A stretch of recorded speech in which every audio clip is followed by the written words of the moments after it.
सोहन के पिता गांव के सबसे बड़े जमींदार थे। सोहन उनका इकलौता पुत्र था। घर में किसी वस्तु की कोई कमी नहीं थी। नौकरों की संख्या इतनी थी कि कुछ भी पूछने की जरूरत नहीं थी।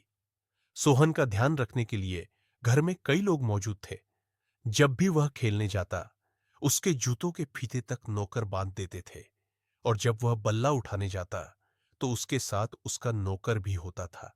गांव में सिर्फ 8वीं कक्षा तक का ही स्कूल था, इसलिए आगे की पढ़ाई के लिए सोहन को शहर जाकर पढ़ाई करनी पड़ी। काफी छानबीन के बाद सोहन को शहर के सबसे अच्छे विद्यालय में दाखिला मिल गया। यहां उसे हॉस्टल में रहना पड़ा। गांव में घर पर तो नौकरों के भरोसे सोहन के सारे काम होते थे, पर यहां हॉस्टल में उसे काफी दिक्कतों का सामना करना पड़ा। हॉस्टल में नौकर साथ रखने की अनुमति नहीं थी। हालांकि कपड़े धोने का काम धोबी कर देता था, पर छोटे मोटे कामों के लिए सोहन को कोई नहीं मिला। उसका सामान इधर उधर बिखरा रहता। किताबें और कॉपियां बेतरतीब ढंग से पड़ी रहती थी, और उनके पन्ने तक इधर उधर बिखरे पड़े होते। कमरे में धूल और मिट्टी जमने लगी थी, और अलमारी में मकड़ियों के जाले लग गए थे। लेकिन सोहन ने कभी भी सफाई करने की कोशिश नहीं की। वह सोचता था कि इतने बड़े जमींदार का बेटा भला अपने हाथ से सफाई कैसे कर सकता है।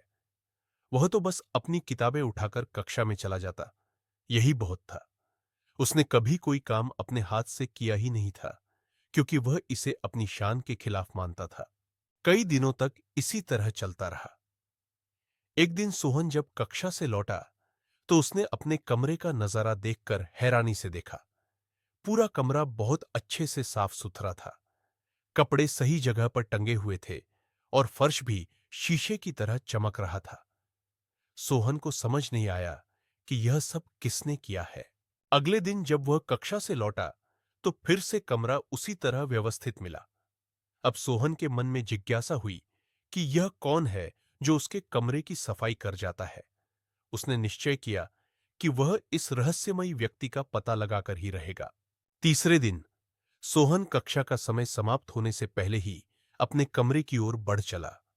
जैसे ही वह दरवाजे के पास पहुंचा, उसने देखा कि उसके कमरे में प्रधानाचार्य जी झाड़ू लगा रहे थे। यह दृश्य देखकर सोहन स्तब्ध रह गया। उसने कभी सपने में भी नहीं सोचा था कि इतने बड़े विद्यालय के प्रधानाचार्य एक विद्यार्थी के कमरे में झाड़ू लगा सकते हैं। सोहन हक्का बक्का होकर प्रधानाचार्य को देखता रहा। प्रधानाचार्य जी ने उसे देखते हुए मुस्कुराते हुए कहा, क्या हुआ बेटा? इस तरह आश्चर्य से क्यों देख रहे हो? गुरुजी, आप मेरे कमरे में झाड़ू क्यों लगा रहे हैं? यह तो नौकर का काम है। बेटा, हम इस विद्यालय में केवल पुस्तकों तक सीमित शिक्षा नहीं देते।